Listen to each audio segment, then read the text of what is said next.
Bom dia a todos. Vamos orar.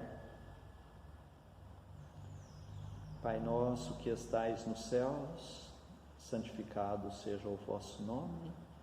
Venha a nós o vosso reino, seja feita a vossa vontade, assim na terra como nos céus.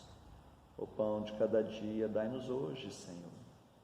Perdoa, Pai, nossas dívidas, assim como nós perdoamos nossos devedores.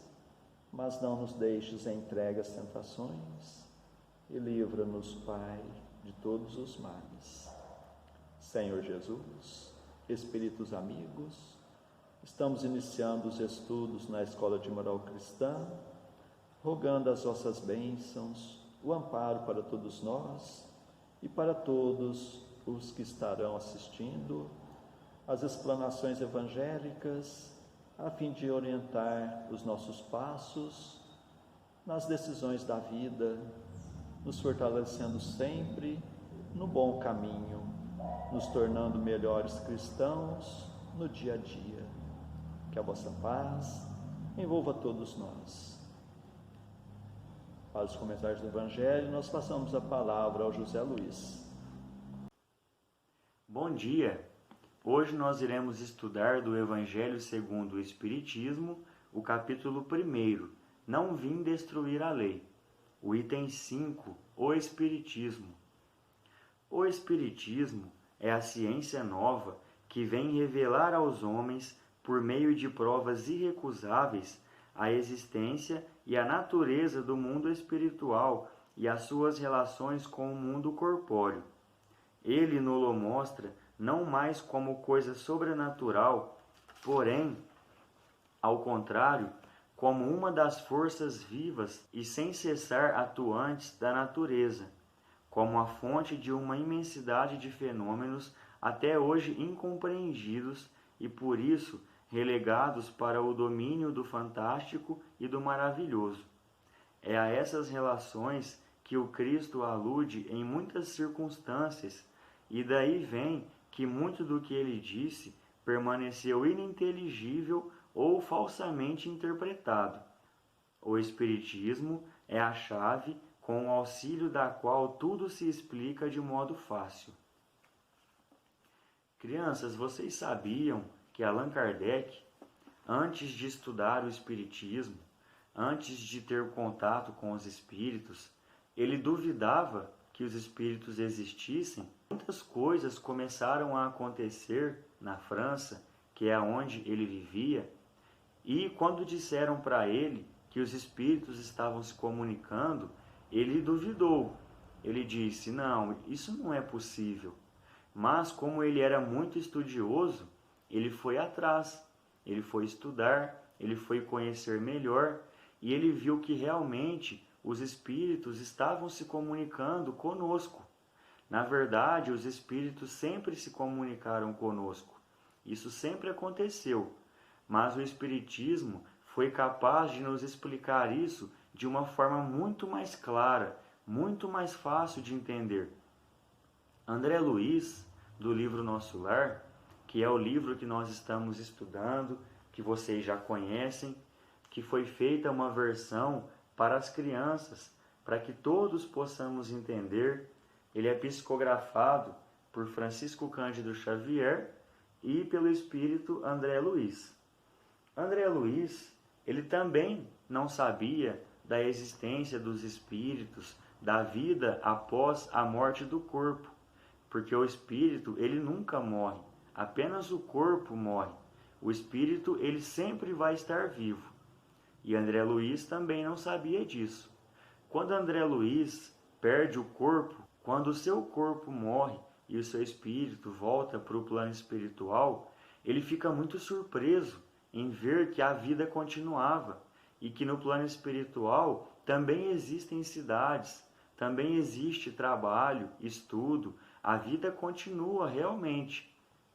E após ficar um tempo internado em Nosso Lar, no hospital, Lísias, que se tornou um grande amigo de André Luiz, ele, que é enfermeiro do hospital onde André Luiz estava internado, convida André Luiz para fazer uma visita por Nosso Lar, como o Brinel já contou para vocês na semana passada. Então eles vão, sentam numa praça,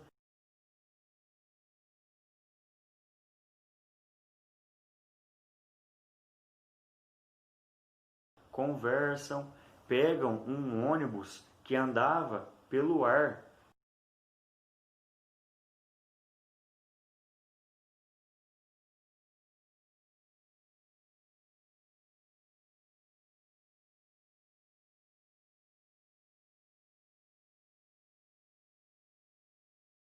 Era algo muito diferente de tudo aquilo que André Luiz conhecia. E ele começa a conhecer um pouco melhor a cidade de Nosso Lar. Ele vê que a cidade tem o formato de uma estrela,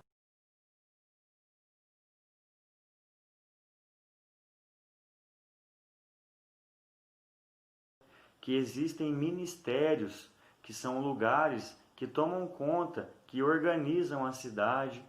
Existe muita coisa bonita e importante em Nosso Lar. Ele conhece o local onde a água, que também é muito importante para os espíritos, ela é distribuída para a cidade. E ele fica maravilhado, ele fica surpreso, feliz em ver tudo aquilo. Mas André Luiz tinha uma saudade muito grande da sua família, porque quando o seu corpo morreu, quando o seu espírito foi para Nosso Lar, ele deixou aqui na terra filhos, a esposa, e ele sentia muita falta dessas pessoas. Antes de continuar a história, vamos pensar o seguinte: todos nós conhecemos alguém que já não está mais entre nós, que agora vive no plano espiritual. É muito bom, não é, criança, saber que essa pessoa, seja ela um parente, um amigo, ela continua viva, ela continua trabalhando, estudando, mas eu não consigo vê-la, eu não consigo conversar com ela. Como eu faço? Na verdade, nós podemos sim nos encontrar com essa pessoa, com esse espírito. Eu vou dar uma dica para vocês. Antes de dormir, faça uma oração, peça para Deus te dar uma oportunidade de encontrar com aquele espírito. Com certeza você terá a oportunidade de encontrar com ele através do que nós chamamos de sonho, que na verdade é o nosso espírito indo para o plano espiritual. Então nós podemos nos encontrar com aqueles que nós amamos, que não estão aqui entre nós mais, mas que nós sabemos que nós vamos encontrar um dia. Nós vamos voltar a ver essas pessoas, nós vamos poder abraçar essas pessoas, nós estaremos em contato. José Luiz, mas eu fiz isso e eu não sonhei com essa pessoa. Será que você não sonhou ou será que você não lembra? Às vezes você encontrou sim com esse espírito, mas você não consegue se lembrar quando volta para o corpo. Então não se preocupe com isso. E tem uma outra maneira de encontrar as pessoas que nós amamos e que não estão mais entre nós, e essa não tem como falhar. É através da nossa memória. Nós temos muitas lembranças com essas pessoas. Sempre que nós lembramos delas com carinho, com respeito, nunca com sofrimento, nós temos sempre que lembrar dessas pessoas com carinho, com felicidade, de saber o quanto nós amamos elas. Sempre que nós nos lembramos delas, nós estamos nos encontrando com ela. Então, vamos ser fortes e vamos ficar felizes por saber que todos aqueles que amamos continuam vivos e que nós também, quando estivermos lá, estaremos bem e estaremos também em contato com nossa família que ficou aqui. Voltando à história de Nosso Lar, quando André Luiz diz para Lísias que estava muito triste porque ele queria voltar a ver a sua família, ele queria ter a oportunidade de matar a saudade, o Lísias diz o seguinte para ele: olha, André Luiz, eu acho que o Clarencio pode te ajudar. Para quem não se lembra, o Clarencio é aquele senhor que foi lá no umbral, lá naquele lugar triste que o André Luiz estava e socorreu ele e levou ele para Nosso Lar, para o hospital. E André Luiz fica muito feliz em saber que ele poderia ter uma oportunidade de ver a sua família. Então ele vai até o lugar onde Clarencio estava. Quando ele chega lá, ele fica surpreso, porque tem vários espíritos esperando para falar com Clarencio. Então tem várias cadeiras colocadas em ordem, e André Luiz, quando chega, é orientado, um espírito diz para ele que ele precisava pegar a fila e esperar a vez dele.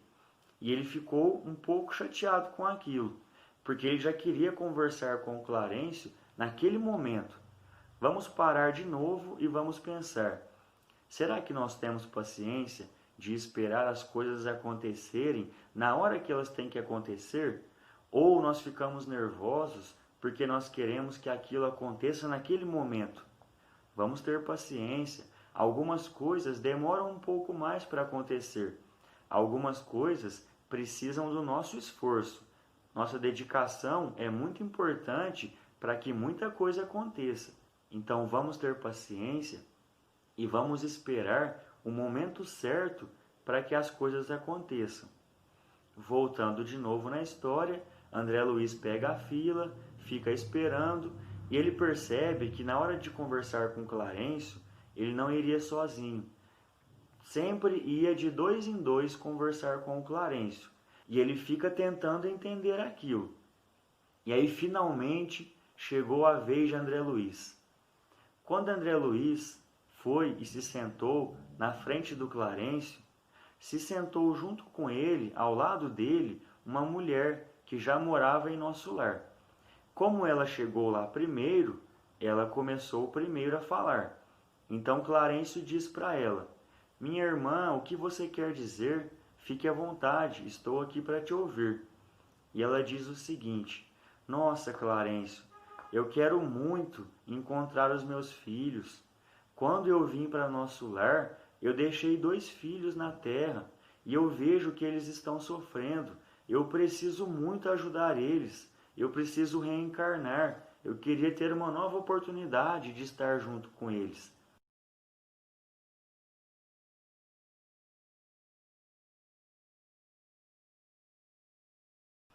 E Clarencio, muito paciente, muito sábio, pensa e pergunta para ela: como estão os trabalhos aqui em nosso lar? Você está trabalhando?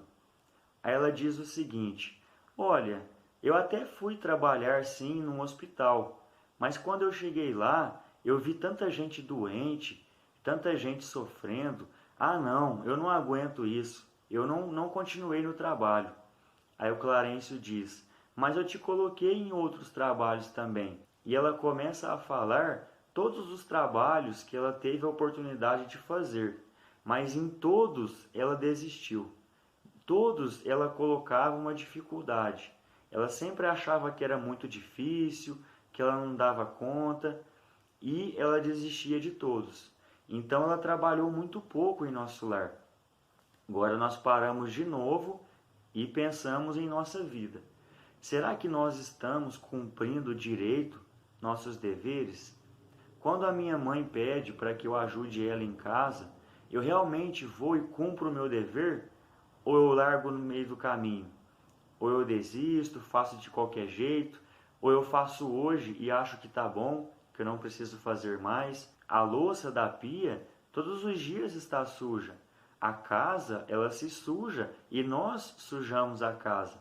O nosso quarto, nós bagunçamos ele. Nós dormimos na cama e nós bagunçamos as cobertas. Por que nós achamos que nós não precisamos fazer aquilo? Nós precisamos sim.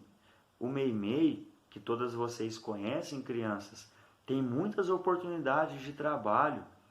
Por que nós não estamos trabalhando mais? Vamos parar de reclamar e vamos fazer mais por aqueles que precisam. Existem muitas pessoas precisando de ajuda e nós muitas vezes não estamos vendo isso. Na escola, nós temos que tratar nosso amigo da melhor maneira possível. E será que nós estamos fazendo isso? Então vamos cumprir os nossos deveres da melhor maneira possível. Quando aquela mulher conta para Clarencio tudo o que ela havia desistido de fazer em nosso lar, ele diz para ela: olha, minha irmã, eu entendo que você quer ver seus filhos, mas será que você está pronta para isso? Primeiro você precisa trabalhar aqui, para depois você ter condições de fazer uma coisa maior. Nós temos que aprender a fazer os serviços pequenos primeiro, para depois nós podermos fazer os grandes serviços, porque senão nós não vamos dar conta. André Luiz ficou escutando tudo aquilo e ele pensou: nossa, eu também quero ver minha família e eu não trabalhei nada aqui em nosso lar, eu só reclamei até hoje. E Clarencio, após escutar aquela mulher, após dar conselhos e ela se levantar muito envergonhada e saber que ela precisava trabalhar mais, ele olha para André Luiz e pergunta: e você, meu irmão, no que eu posso te ajudar? Qual será que foi a resposta de André Luiz? Ah, essa resposta vocês vão ter domingo que vem. O Brinel vai contar um pouco sobre essa conversa de André Luiz com Clarencio. Mais uma vez, muito obrigado, uma boa semana a todos e até o nosso próximo encontro.